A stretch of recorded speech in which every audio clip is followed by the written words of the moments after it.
Giữa bóng tối đặc quánh của rừng đêm, hang đá vôi hiện ra như một vết thương của thời gian, nơi duy nhất dung dưỡng cho một tình yêu biệt cả thế gian ruồng rẫy.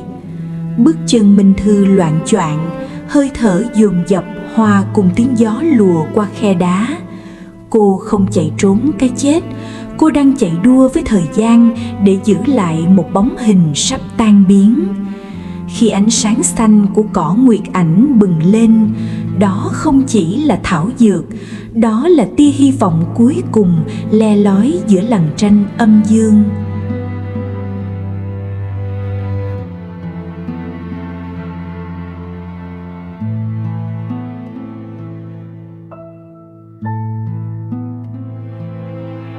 Ngọc Huyền ngồi đó, mỏng manh như một dải lụa trắng sắp rách nát trước hư vô. Vết bỏng từ kim quang của đạo sĩ như một lời nguyền tàn độc gặm nhấm linh thể của nàng. Minh Thư nhìn người con gái mình yêu, lòng thắt lại. Một bên là hơi ấm nóng hổi của kẻ phàm trần, một bên là cái lạnh buốt của hồn ma trăm năm. Khoảng cách giữa hai bàn tay chỉ vài cm, nhưng lại là vực thẳm của định mệnh. Những giọt máu đen rơi xuống, đau đớn như từng nhát dao cắt vào tim kẻ ở lại.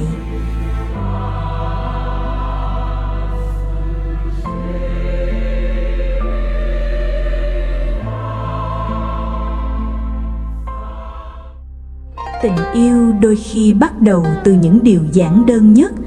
Minh Thư tháo chiếc trâm ngọc bích, vật báu bảo thân, xé toạc chiếc áo mình đang mặc. Tiếng vải rách vang lên khô khốc trong hang lạnh, như cách cô rũ bỏ thế giới hiện đại để bước vào thế giới của huyền. Cùng nghiền nát cỏ nguyệt ảnh, chắc chiêu từng giọt linh lực xanh lục bảo. Trong ánh mắt kiên định ấy, Minh Thư không còn là cô gái yếu đuối, cô là vị thần hộ mệnh duy nhất của một linh hồn đang vỡ vụn.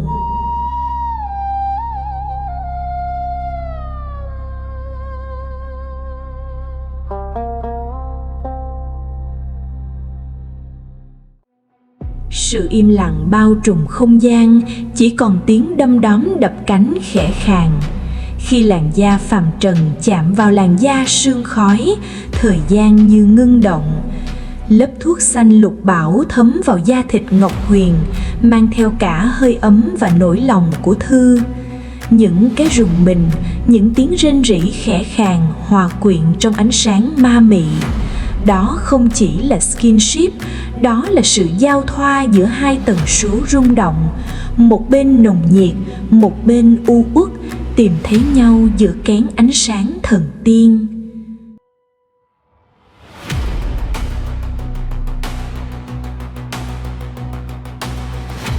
Băng bó một vết thương hay là đang buộc chặt hai cuộc đời.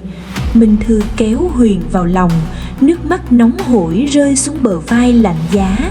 Khói mờ ảo bốc lên như một nghi thức thanh tẩy. Hắc khí của ma và linh lực của người quấn quýt lấy nhau. Trong khoảnh khắc chóp mũi chạm nhau, hơi thở họ hòa làm một. Một lời thề không lời được khắc ghi. Dù em là bóng ma của quá khứ, tôi vẫn sẽ là ánh sáng của em ở hiện tại. Ta thề mãi bên ngươi, mãi mãi. Vết thương khép miệng cũng là lúc trái tim họ mở cửa. Khi cơn đau đi qua, sự bình yên trở lại như một giấc mộng giữa hang đá hùng vĩ. Một vết sẹo hình hoa sen lục bảo hiện lên, ấn ký của sự cộng sinh âm dương. Ngọc Huyền đứng dậy, tà váy trắng lại bay bổng uy nghiêm như nữ hoàng của bóng đêm. Nhưng ánh mắt nàng nhìn Minh Thư giờ đây đã đầy sự sùng bái. Giữa thiên đường xanh này, họ đã có một phút giây tĩnh lặng tuyệt đối trước khi cơn bão ngoài kia đổ ập đến xóa tan tất cả.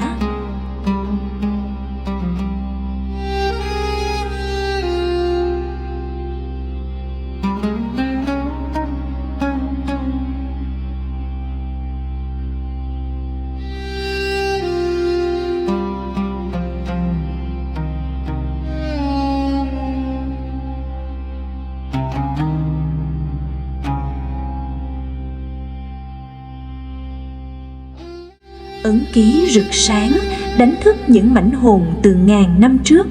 Tố Lan và Huyền Nhi, họ đã từng cười, từng yêu dưới ánh trăng cổ xưa này. Những ảo giác chồng lên thực tại, chiếc trâm ngọc rung động như muốn kể lại nỗi oan khuất chưa tan.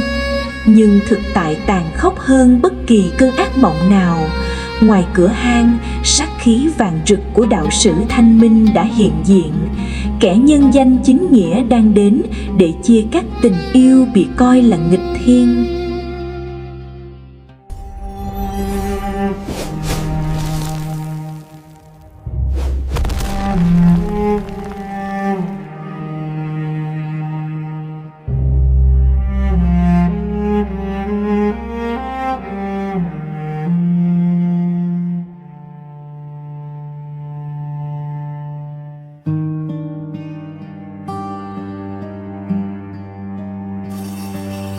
Dù là ma hay người, tôi cũng không bỏ nàng. Minh Thư đứng thẳng, chiếc trâm ngọc bích hóa thành đoạn kiếm ánh sáng. Cô không còn sợ hãi bóng tối, bởi vì chính cô đã trở thành một phần của nó. Một bên là lục quang rực rỡ, một bên là hắc khí cuộn trào. Họ tựa lưng vào nhau, tạo thành một pháo đài bất khả xâm phạm. Dù là ma hay người, tôi cũng sẽ không bỏ nàng. Lời khẳng định đanh thép xé toạc màn sương bụi, đối đầu trực diện với luồng kim quang đầy áp chế của kẻ thù.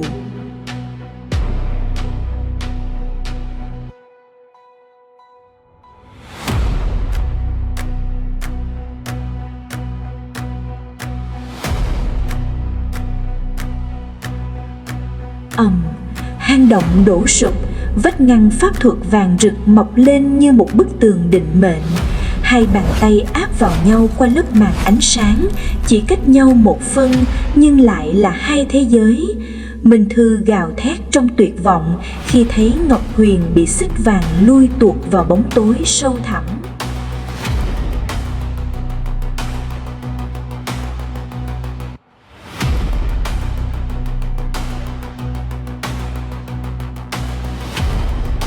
Nhành cỏ cuối cùng được ném đi, một lời hứa cứu mạng trao tay. Tập phim khép lại bằng hình ảnh Minh Thư quỳ đơn độc, hào quang xanh lục bảo rực sáng giữa đêm rừng tĩnh mịch, báo hiệu một cuộc chiến tranh tàn khốc chỉ mới bắt đầu.